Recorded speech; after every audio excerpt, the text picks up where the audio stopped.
nakita ko pa sila ate si Pochog pumunta po doon may kasama pong babae and boy. I think yun po yung bago naming kaklase. Uy, may kasamang babae? Opo. Sabi niya kasi wag daw namin sundan siya. Dahil lumayo na daw kami. Doon na daw kami sa Paraway. Ay, bakit may kasamang babae si Botchog? Baka meron yung kadate. Baka ate. Hey, kung kailangan natin puntahan yan, tara.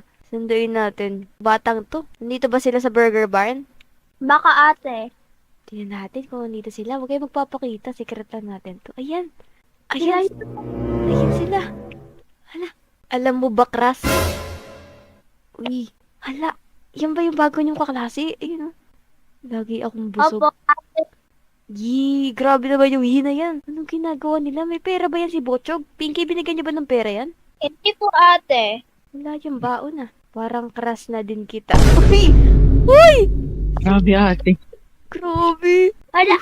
May girlfriend na si Botchog. Kaya nga. Uy, utang mo daw. Hala. Pains? Anong pains? Hala. Kinikilig yung babae. Uy, tignan nyo. Pakis daw, pakis. Uy, bata to, nagkikiss. Yung mga batang to, magkikiss na.